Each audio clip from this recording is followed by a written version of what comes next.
Hello बच्चों, आपका हमारे चैनल हिंदी वाणी में स्वागत है। पिछले भाग में हमने पढ़ा था कक्षा 10वीं की पाठ्य पुस्तक स्पर्श का 10वां पाठ। पाठ का नाम था बड़े भाई साहब। इस पाठ के लेखक मुंशी प्रेमचंद जी हैं। आज इस भाग में हम इसी पाठ से लिए गए बहुविकल्पीय प्रश्नोत्तर पढ़ेंगे। आइए हम प्रश्नोत्तर पढ़ते हैं। सबसे पहला प्रश्न है, निराशा के बादल फटने पर लेखक क्या करता था? उत्तर है, सबसे पहला विकल्प है खेलने चला जाता था, झटपट एक टाइम टेबल बना डालता था, आसमान सिर पर उठा लेता था या पढ़ने बैठ जाता था। इस प्रश्न का सही उत्तर है झटपट एक टाइम टेबल बना डालता था। यानी जब निराशा के बादल फटते थे तो लेखक एक टाइम टेबल बना डालता था। अगला प्रश्न है, लेखक के टाइम टेबल से कौन सी मद उड़ जाती थी? सही उत्तर है खेलने कूदने की। यानी लेखक के भाई द्वारा डांटे जाने पर लेखक एक टाइम टेबल बनाता जिसमें वह खेलने कूदने का समय निश्चित नहीं करता था, केवल पढ़ने का ही समय लिखता था। अगला प्रश्न है, लेखक के सिर पर किसकी नंगी तलवार लटकती रहती थी? सही उत्तर है बड़े भाई की डांट की। लेखक हमेशा अपने बड़े भाई की डांट से बचने का प्रयास करता रहता था। अगला प्रश्न है, जब लेखक और उसके भाई में 2 साल का अंतर रह गया तब लेखक के मन में क्या विचार आया? सही उत्तर है कि बड़े भाई को आड़े हाथों लूं, क्योंकि लेखक के भाई जो कि उनसे 5 साल बड़े थे वो हमेशा पढ़ते रहते थे और लेखक को भी पढ़ने के लिए कहते रहते थे। लेकिन फिर भी उनके बड़े भाई जब फेल हो जाते हैं तो लेखक के मन में विचार आता है कि वो अब बड़े भाई को आड़े हाथों ले, यानी जब उनके भाई उन्हें डांटें तो वो उन्हें कहें कि आपने पढ़ लिख कर कौन सा कक्षा पास कर ली है, जबकि मैं तो खेलने कूदने के बावजूद अपनी कक्षा में अव्वल आया हूँ। अगला प्रश्न है, चक्रवर्ती राजा किस राजा को कहते हैं? कैसे राजा को कहते हैं? सही उत्तर है चक्रवर्ती राजा उस राजा को कहते हैं जो पूरे भूमंडल का स्वामी हो। भूमंडल अर्थात पृथ्वी। अगला प्रश्न है, अभिमान किया और खालिस्तान से गया। यहाँ खालिस्तान में क्या आएगा? सही उत्तर है अभिमान किया और दीन दुनिया से गया। यानी कहने का भाव यह है कि जो व्यक्ति अभिमान करता है वह इस दुनिया में बहुत मुसीबत उठाता है। यानी जब हम अभिमान करते हैं तो हमारा चरित्र का पतन हो जाता है, हमारा मन जो है वो अभिमानी हो जाएगा, तो हमारे कार्यों में बहुत अलग प्रकार का ही विचार आ जाता है, हमारे अंदर अहम की भावना आ जाती है और हम दीन दुनिया से चले जाते हैं। दीन दुनिया यानी हमारा मन अभिमानी होने के कारण हम किसी दूसरे पर विश्वास नहीं कर पाते, दया नहीं कर पाते और घमंडी हो जाते हैं। अगला प्रश्न है, शैतान को स्वर्ग से नरक में क्यों ढकेल दिया गया? सही उत्तर है उसके अभिमान के कारण। शैतान को स्वर्ग से नरक में उनके अभिमान के कारण ढकेल दिया गया। अगला प्रश्न है, अंधे के हाथ बटेर लगना, इस मुहावरे का क्या अर्थ है? इसका सही उत्तर है बिना योग्यता के बहुत अधिक मिल जाना। अगला प्रश्न है, लोहे के चने चबाना, इस मुहावरे का क्या अर्थ है? इसका सही अर्थ है कठोर परिश्रम करना। अगला प्रश्न है, भाई साहब के फेल हो जाने पर जब लेखक और उनमें 1 दर्जे का अंतर रह गया तब लेखक के मन में क्या विचार आया? इसका सही उत्तर है उनके मन में कुटिल भावना उत्पन्न हुई कि यदि भाई साहब एक बार और फेल हो जाएं तो वह उनके बराबर आ जाएंगे, उनकी कक्षा में ही आ जाएंगे। अगला प्रश्न है, लेखक को किस खेल का शौक था? इसका सही उत्तर है कनकोई उड़ाने का। कनकोई इस पाठ में पतंग को कहा गया है, पतंग को कनकोई कहा गया है। अगला प्रश्न है, लेखक को अपनी लघुता का अनुभव कब हुआ? लघुता यानी छोटेपन का। सही उत्तर है जब उनके भाई ने उनको कनकोए उड़ाते पकड़े जाने पर उपदेश दिया। यानी एक बार लेखक पतंग उड़ा रहे थे और उनके भाई ने उन्हें पतंग उड़ाते हुए पकड़ लिया और उन्हें उपदेश दिया, पढ़ने के लिए प्रेरित किया। तब उन्हें अपनी लघुता यानी छोटेपन का अनुभव हुआ। अगला प्रश्न है, बड़े भाई स्वयं क्यों नहीं खेलते थे? इसका सही उत्तर है, बड़े भाई इसलिए नहीं खेलते थे क्योंकि उनका मानना था कि यदि मैं खुद बेराह चलूँगा तो अपने भाई को कैसे रोकूंगा। अगला प्रश्न है, बड़े भाई साहब पाठ के लेखक कौन हैं? इसका सही उत्तर है मुंशी प्रेमचंद। अगला प्रश्न है, लेखक के भाई साहब उनसे कितने बड़े थे? इसका सही उत्तर है 5 साल। लेखक के भाई उनसे 5 साल बड़े थे। अगला प्रश्न है, बुनियाद ही पुख्ता न हो तो मकान कैसे पायदार बने? लेखक ने यह कथन किस संदर्भ में कहा?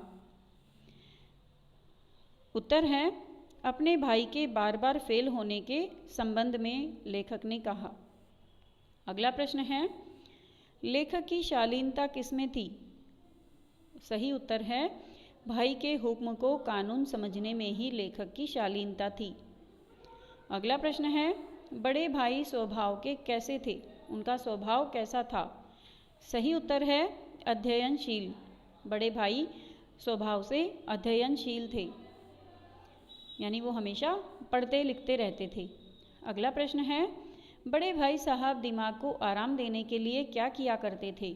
इसका सही उत्तर है, वे किताब के हाशियों पर कुत्तों बिल्लियों आदि की तस्वीर बनाने लगते थे तथा कई बार एक शेर शायरी को एक से अधिक बार सुंदर में लिखावट में लिखने का प्रयास करते रहते थे।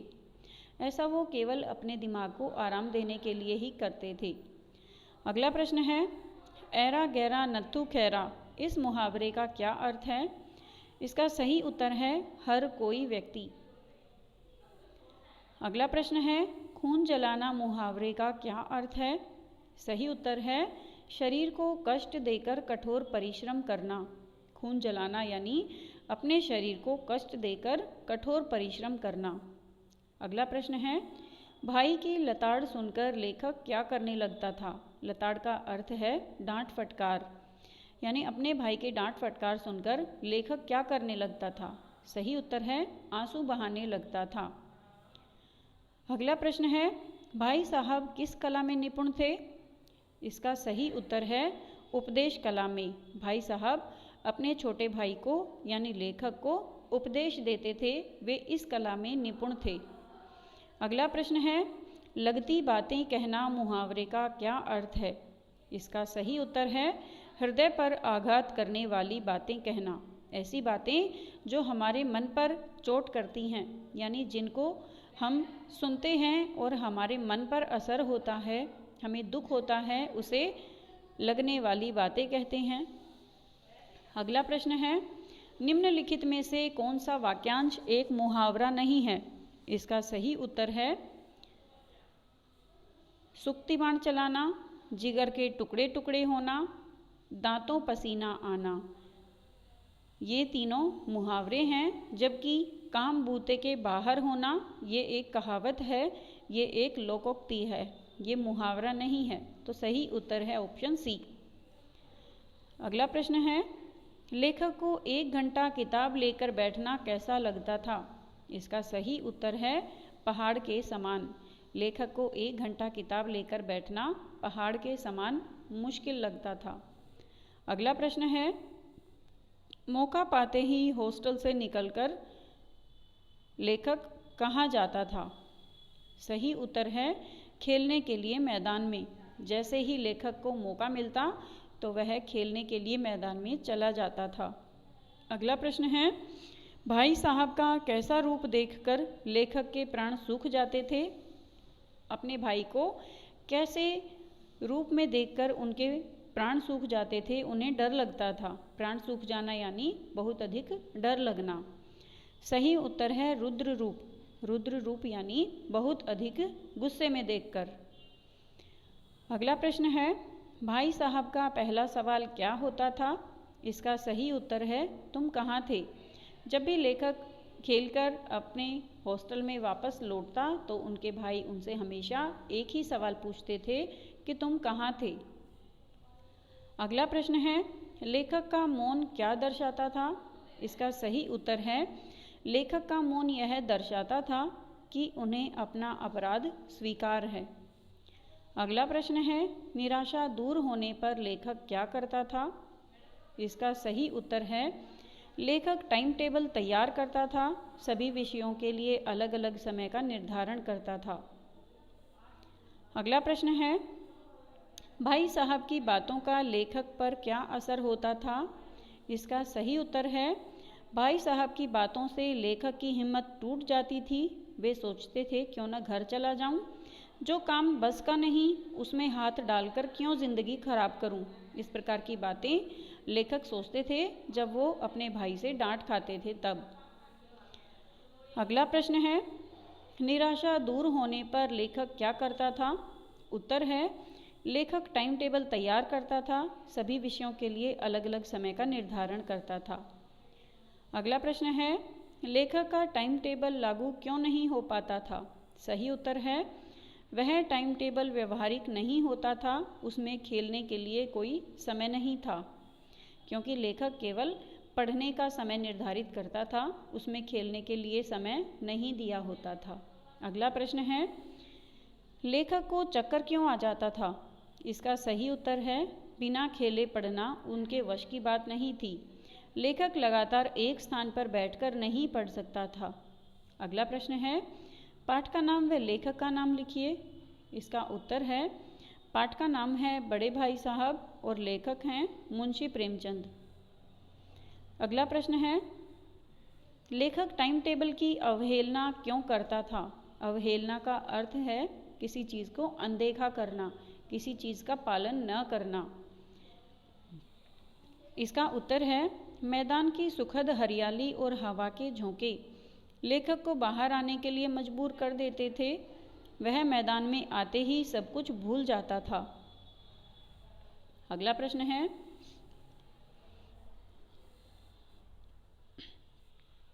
लेखक अपने भाई साहब से दूर क्यों भागता था? इसका उत्तर है, लेखक अपने भाई साहब से दूर क्यों भागता था? इसका उत्तर है, भाई साहब यदि लेखक को खेलते देख लेते थे तो उनकी नसीहत और फजीहत शुरू हो जाती थी। भाई साहब की नज़र उठते ही लेखक के प्राण सूख जाते थे। यानी भाई लेखक को बहुत अधिक डांटते थे, समझाते थे, ऐसा वो केवल उनकी भलाई के लिए ही करते थे और लेखक बहुत अधिक डर जाते थे और निराश हो जाते थे। अगला प्रश्न है, भाई साहब की फटकार का लेखक पर क्या असर होता था? इसका उत्तर है, भाई साहब की फटकार के बीच भी वह खेल का मोह नहीं छोड़ते थे। खेल कूद को छोड़ना उनके वश की बात नहीं थी। अगला प्रश्न है, इस गद्यांश के आधार पर लेखक की क्या छवि उभरती है? उत्तर है, लेखक समय के पाबंद नहीं थे, वे अपने द्वारा बनाए गए नियमों का पालन भी नहीं कर पाते थे, उनका स्वभाव चंचल था। अगला प्रश्न है, सालाना परीक्षा का क्या परिणाम रहा? उत्तर है, भाई साहब फेल हो गए और लेखक पास हो गया। अगला प्रश्न है, परीक्षा परिणाम देखकर लेखक के मन में क्या विचार आया? उत्तर है, लेखक के जी में आया कि भाई साहब को आड़े हाथों लूं, पूछूं कि आपकी घोर तपस्या कहाँ गई। अगला प्रश्न है, लेखक को भाई साहब से हमदर्दी क्यों हुई? उत्तर है, भाई साहब को दुखी देखकर लेखक को अपने भाई साहब से हमदर्दी हुई। वे अपने फेल होने से विचलित थे। लेखक के भाई फेल हो गए और वो उन्हें देखकर बहुत दुखी हो गए। अगला प्रश्न है, कक्षा में प्रथम आने पर लेखक के स्वभाव में क्या परिवर्तन आया? उत्तर है, उन्हें अपने ऊपर अभिमान हो गया, वे आज़ाद होकर खेल कूद में शामिल होने लगे। अगला प्रश्न है, लेखक के रंग ढंग को देखकर क्या लगने लगता था?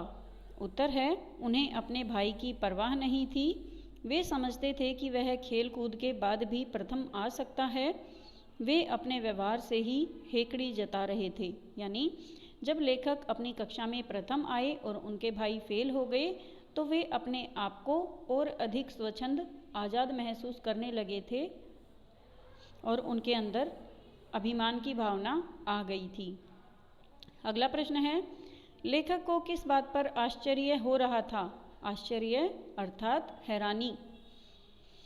उत्तर है भाई साहब के फेल होने पर और अपने कक्षा में प्रथम आने पर, क्योंकि उनके भाई हमेशा पढ़ते रहते थे और लेखक अधिकतर समय खेल कूद में ही बिताते थे। अगला प्रश्न है, परीक्षा की तैयारी के कारण भाई साहब की कैसी स्थिति हो गई थी? उत्तर है भाई साहब की मुद्रा कांतिहीन हो गई थी। वे सारा दिन पढ़ाई में लगे रहते थे। कांतिहीन का अर्थ है चेहरे का तेज चला गया था और वो हमेशा पढ़ाई में लगे रहते थे। अगला प्रश्न है, परीक्षा परिणाम सुनकर दोनों भाइयों की कैसी स्थिति हुई? उत्तर है परीक्षा परिणाम सुनकर दोनों भाई रोने लगे। लेखक की कक्षा में प्रथम आने की खुशी भी आधी रह गई। अगला प्रश्न है, परीक्षा परिणाम के बाद लेखक के मन में कैसी भावना का उदय हुआ? उत्तर है कुटिल भावना का उदय हुआ। कुटिल भावना यह थी कि भाई साहब एक बार और फेल हो जाएं तो वह उनके बराबर उन्हीं की कक्षा में हो जाएंगे। अगला प्रश्न है, लेखक बड़े भाई की डांट के बारे में क्या सोच रहा था? उत्तर है बड़े भाई साहब मुझे मेरे हित के लिए ही तो डांटते हैं। यह उनके उपदेशों का ही असर है कि मैं दनादन पास होता जा रहा हूँ। यानी लेखक को समझ में आ गया था कि उनके बड़े भाई उन्हें उनकी भलाई के लिए ही डांटते हैं, उनकी भलाई के लिए ही उन्हें समझाते हैं। अगला प्रश्न है, भाई साहब के नरम पढ़ने का क्या कारण था? उत्तर है लेखक का हर बार अच्छे अंकों में पास होना और बड़े भाई का हर बार फेल हो जाना बड़े भाई साहब के नरम पढ़ने का कारण था। अगला प्रश्न है, डांटने का अवसर पाकर भी बड़े भाई लेखक को क्यों नहीं डांटते थे? उत्तर है बड़े भाई का बार बार फेल होना और उनका यह सोचना कि अब उन्हें डांटने का अधिकार नहीं है, क्योंकि उनका छोटा भाई खेलने कूदने के बावजूद भी कक्षा में प्रथम स्थान प्राप्त करता है और वे हमेशा पढ़ते लिखते हैं, फिर भी अब की बार भी वो फेल हो गई, इसलिए उन्हें अब डांटने का अधिकार नहीं रहा। अगला प्रश्न है, भाई साहब के न डांटने का लेखक पर क्या प्रभाव पड़ा? उत्तर है वे उनकी सहिष्णुता का अनुचित लाभ उठाने लगे। वे सोचने लगे कि मैं पढ़ूं या न पढ़ूं पास हो ही जाऊंगा। यानी उनके अंदर अब घमंड की भावना पैदा हो गई और वो पहले से अधिक आज़ादी से स्वच्छंदता के साथ अधिक समय खेलकूद में बिताने लगे। अगला प्रश्न है, लेखक को कौन सा नया शौक पैदा हो गया? उत्तर है कनकोई उड़ाने का। कनकोई को इस पाठ में कनकोई को पतंग कहा जाता है, लेकिन इस पाठ में पतंग को कनकोआ कहा गया है। उनका सारा समय पतंगबाजी की भेंट चढ़ गया। अगला प्रश्न है, किन बातों से लगता है कि लेखक अब भी बड़े भाई का अदब करता था? उत्तर है लेखक बड़े भाई की नज़र बचाकर कनकोई उड़ाता था। पतंग टूर्नामेंट की तैयारियां गुप्त रूप से की जाती थी। अगला प्रश्न है, बड़े भाई ने लेखक को क्या नसीहत दी? नसीहत का अर्थ है क्या सलाह दी? उत्तर है लोग पहले 8वां दर्जा पास करके नायब तहसीलदार हो जाते थे। तुम 8वें दर्जे में आकर इन बाजारी लड़कों के साथ घूमते हो। तुम्हें शर्म आनी चाहिए और अपनी कक्षा का ध्यान करना चाहिए। तुम्हें मन लगाकर पढ़ना चाहिए। अगला प्रश्न है, बड़े भाई के अनुसार लेखक अपने दिल में क्या सोचता होगा? इसका सही उत्तर है बड़े भाई को मुझे कुछ कहने का हक नहीं है। मैं भाई साहब से एक दर्जा नीचे हूँ। अगला प्रश्न है, बड़े भाई की कौन सी बात लेखक के दिल में उतर गई? इसका सही उत्तर है बड़े भाई ने कहा कि मैं तुमसे 5 साल बड़ा हूँ और इस अंतर को कोई नहीं मिटा सकता। यह बात लेखक के दिल में उतर गई। अगला प्रश्न है, बड़े भाई के अनुसार व्यक्ति कब समझदार हो जाता है और कब नहीं होता? इसका उत्तर है व्यक्ति तब समझदार हो जाता है जब उसे जिंदगी का अनुभव होता है। जिंदगी का अनुभव किताबें पढ़ने से नहीं आता। अगला प्रश्न है, दूसरी बार फेल होने पर भाई साहब लेखक पर नरम पड़ गए, इसका क्या परिणाम हुआ? इसका उत्तर है, लेखक की स्वच्छंदता अर्थात आज़ादी बढ़ गई। लेखक भाई साहब की सहिष्णुता का अनुचित लाभ उठाने लगे। वे सोचने लगे कि मैं पढ़ूं या न पढ़ूं, मेरी तकदीर बलवान है, मैं तो पास हो ही जाऊंगा। अगला प्रश्न है, बड़े भाई साहब ने अपने हेडमास्टर का उदाहरण किस संदर्भ में दिया? इसका उत्तर है, अनुभव किताबी ज्ञान की अपेक्षा अधिक ज़रूरी है। जिसे जिंदगी का अनुभव होता है वह जिंदगी को सही ढंग से जी सकता है। अगला प्रश्न है, लेखक को अपनी लघुता का आभास क्यों होने लगा? अपने छोटेपन का अनुभव कब होने लगा? उत्तर है, बड़े भाई साहब की बातें सारगर्भित थी। लेखक के मन में बड़े भाई के प्रति श्रद्धा उत्पन्न हो गई थी। वे समझ गए थे कि भाई साहब जो कुछ करते हैं उनके हित के लिए ही, उनकी भलाई के लिए ही करते हैं। अगला प्रश्न है, बड़े भाई ने ऐसा क्यों कहा कि इम्तिहान पास कर लेना कोई चीज़ नहीं है, असल चीज़ है बुद्धि का विकास? इसका सही उत्तर है, परीक्षा पास करने से किसी विषय का ज्ञान होना ज़रूरी नहीं है। बुद्धि का विकास होगा तो ज्ञान आसानी से अर्जित किया जा सकता है। अगला प्रश्न है, बड़े भाई को अपने मन की इच्छाएं क्यों दबानी पड़ती थी? इसका उत्तर है, उन पर अपने छोटे भाई की जिम्मेदारी थी। वे उम्र में अपने भाई से 5 साल बड़े थे। बड़ा भाई स्वयं गलत रास्ते पर चलता तो अपने छोटे भाई को कैसे रोकता? वे घर से दूर थे, अतः बड़े भाई को ही अभिभावक की जिम्मेदारी निभानी पड़ती थी। वे अपने छोटे भाई को रास्ते पर लाना अपना कर्तव्य समझते थे और उसका ध्यान रखते थे। अगला प्रश्न है, यदि छोटे भाई पर बड़े भाई की डांट फटकार न पड़ती तो क्या वह परीक्षा में अव्वल आता? यदि नहीं तो क्यों? इसका उत्तर है, तब वह अव्वल न आ पाता। वह जितना पढ़ता था उतना भी न पढ़ता। वह सारा समय खेल कूद में बर्बाद कर देता। अगला प्रश्न है, पाठ में आए प्रसंग के आधार पर स्पष्ट कीजिए कि बड़े भाई के अंदर भी बच्चे का दिल था। इसका उत्तर है, उनके अंदर भी बच्चे का दिल था। उन्हें जिम्मेदारी का निर्वाह करना पड़ता था, इसलिए अपनी इच्छाएं दबानी पड़ती थी। जब वे अपने भाई को नसीहत दे रहे थे तभी एक कनकौआ उड़ता उधर आया तो भाई साहब ने दौड़कर उसे झपट लिया। भाई साहब स्वयं भी कहते हैं कि मेरा भी दिल खेलने को करता है, परंतु मैं ही गलत राह चलूं तो तुम्हें कैसे रोकूंगा। उम्मीद है बच्चों आपको अभ्यास के ये प्रश्नोत्तर समझ में आ गए होंगे। इस पाठ में 2 भाइयों की कहानी के बारे में बताया है कि किस प्रकार वे हॉस्टल में रहते हुए पढ़ाई करते हैं और छोटा भाई स्वभाव से चंचल है, खेल कूद में रुचि रखता है, वह पढ़ने में कम समय बिताता है। तो बड़ा भाई उसे अलग अलग प्रकार की नसीहत देकर, सलाह देकर, कभी डांट कर, कभी फटकार करके उसे पढ़ने के लिए प्रेरित करता है और यही अपना कर्तव्य समझता है। उम्मीद है आपको यह पाठ समझ में आ गया होगा। यदि आपको यह वीडियो अच्छा लगा तो आप इसे अपने दोस्तों के साथ ज़रूर शेयर करें। इस भाग में हमने न केवल बहुविकल्पीय प्रश्नोत्तर बल्कि अति लघु महत्वपूर्ण प्रश्नोत्तर भी शामिल किए हैं। धन्यवाद।